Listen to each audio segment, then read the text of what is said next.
Nagdagan nga walay panty si kumare. Naagi mga tao DJ Sam nga di makamao makontento sa ilaha mga asawa ug bana. Baka pangutana ka na lang ba unsa di ay diferensya? Unsay naa sa iyaha nga wa sa ilang mga partner nga maura man ang pormaha, maurang uwaga. Tungod sa akong kalagot DJ Sam, dunay moment si kumare nga di jud niya makalimtan ug habang buhay siya nga magmahay. Kay mao naman na ang nakatatak sa iyaha. Tawagan na lang ko sa pangalang Elsa. 34 years old ko DJ Sam. Actually, tumbuyon ko. Nagtuo gani nga ako mga ginikanan nga di na ko maminyo. Kay lalaki man ko kaniadto. Babae po nga akong bet kaniadto DJ Sam.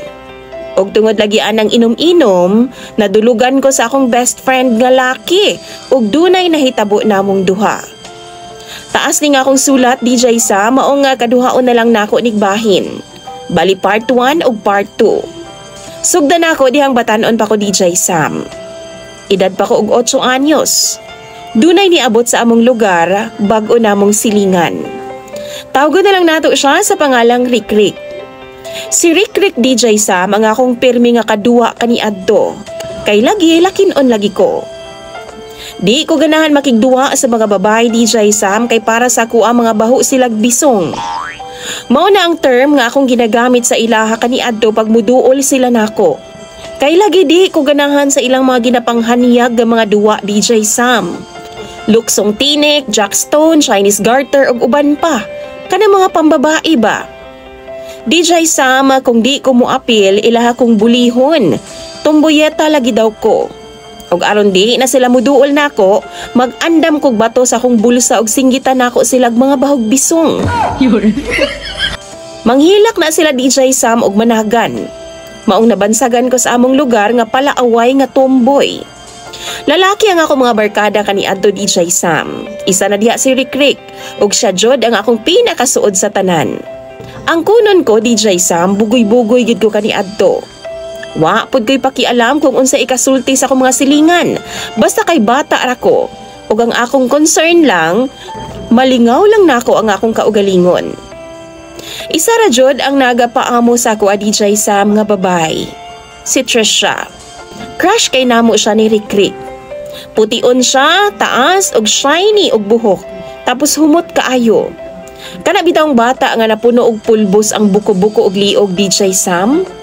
Tapos na ay cologne. Alagang-alaga kayo siya sa iya mga ginikanan. Dili parehas na ako nga murag pinasagdan bitaw sa basakan. High school me DJ Sam, suod kaayo ming tulo. Third year high school mi dihang nagkauyab si Rikrik og Trisha. Grabe kasakit ang akong gibati ni adto nga time DJ Sam ug nakaingon gyud ko nga gitraidor jud ko ni Rikrik. Nilaylo ko niya DJ Sam. Nagsabot man gud ming duha nga aron nga di mi mag-away kay parehas man namong bet si Trisha. Why manguyab sa amua? Pero wa sila magdugay gihapon DJ Sam. 1 month ra sila kay wa daw giganahan ang akong BFF sa iya kay baho lagi daw ilok si Trisha. Tungod ni adto na turn off na pud ko sa iya DJ Sam. Pero after 1 year, 4th year high school naming duha, nagka-classmates mi o gigwapahan yung niya DJ Sam. Nibalik ang akong gibati para kang Trisha. Maong gidiskartihan ako siya pag-ayo. Tuod man sa wa madugay, ihapod kong gisugot. Pero nabalaan na lang nako nga gigamit ra di ay ko niya aron pasiloson og baslan ang akong BFF nga si Rikrik. Wa pa jud ay ka move on si Trisha kang Rikrik DJ Sam, maong gibulagan nako siya. Wa na ko siya pabala nga kay baw na kustanan niyang intensyon.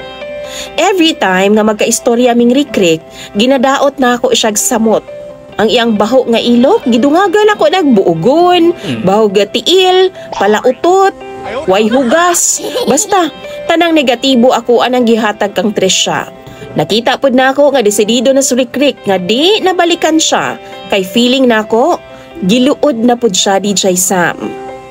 Kaila ko ni Rikrik, limpiyada nga babay ang iyahang gusto. Pila rabay pagpanlabay sa panahon na DJ Sam. Nag-graduate na may ni Rikrik. Nagpa-parts jud mi sa tanang butang.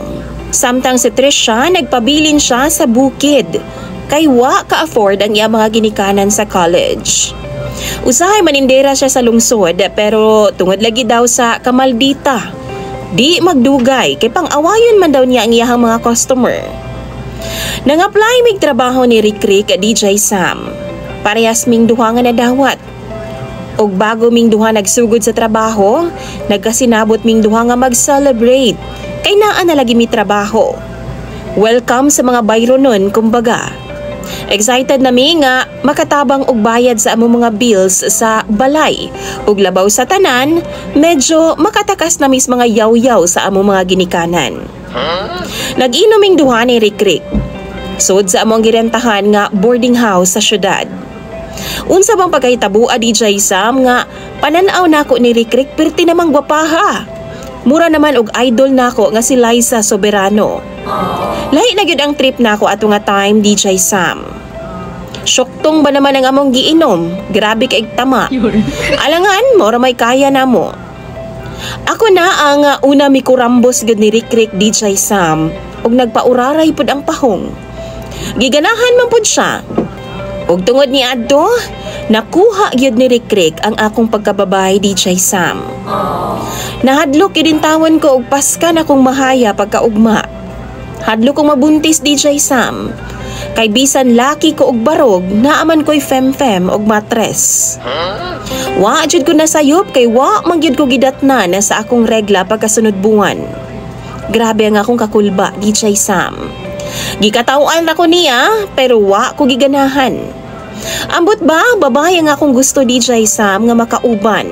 Ug wa na ko ma-imagine kung unsay nakaon ako ni adtong tungura nga ning patulman ko sa akong BFF nga si Rick. DJ Sam, nangandam ko.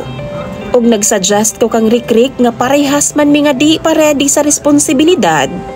What if ipalaglag na lang nako ang akong gibuntis? Para mahuman ang among problema.